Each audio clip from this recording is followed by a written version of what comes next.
Welcome to the SPD podcast from SpeakPowerDaily. Welcome back to SpeakPowerDaily, the podcast where we improve our English while learning something powerful every day. I'm Ethan. And I'm Charlotte. In today's episode, we are diving into a topic that not only helps students succeed, but also shows how our brain really works when we learn. It all starts with a group of future doctors. That's right. During their training, medical residents have to learn all kinds of life-saving procedures, like surgeries, techniques, and critical steps. Remembering all of this is not just important, it can actually save lives. In 2006, researchers ran an experiment with a class of surgical students. All of them were learning how to suture arteries, something very precise and important. The researchers split the students into two groups. Both groups received the same materials, but one group made a small change in their study routine. After just 1 month, that group, yes, the one with the small change, performed way better in the surgery. So what was their secret?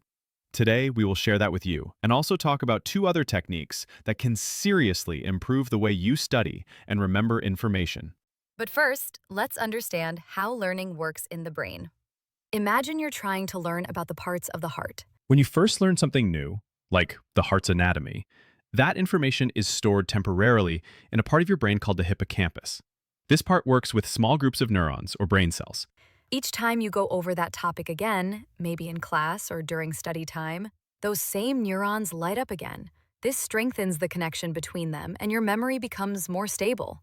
Eventually, the information moves into long-term memory, and that involves another brain area, the neocortex. The brain does a lot of this organizing between study sessions, and especially during sleep.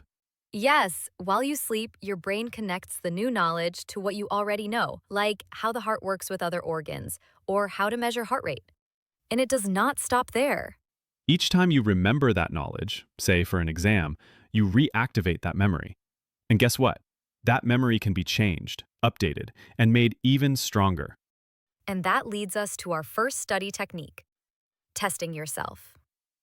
Using flashcards or mini quizzes is one of the best ways to activate and grow your memory.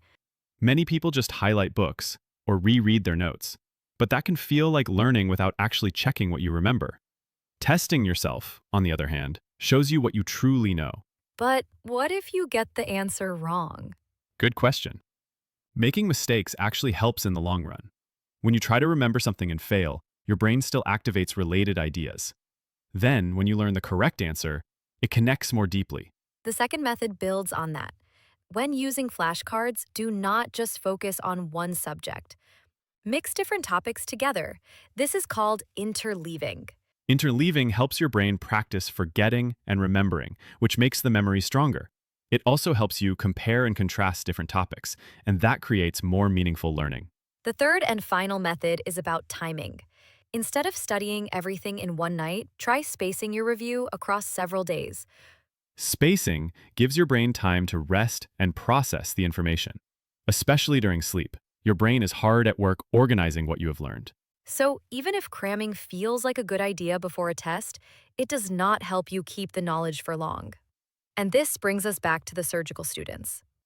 Both groups studied the same topic for the same amount of time. The only difference? One group crammed all their practice into a single day, while the other spread it out over 4 weeks. And that second group did much better. All 3 techniques, testing yourself, mixing topics, and spacing your study, work because they match how our brain naturally learns. They respect the way the brain organizes knowledge and turn short-term memories into long-term ones. So, if you want to study smarter, not harder, these methods can really help. And remember, learning English works the same way. Use these strategies when you review vocabulary or grammar. Your brain will thank you. That's it for today's episode. If you found this helpful, share it with a friend and follow us for more ways to learn and grow, both in English and in life.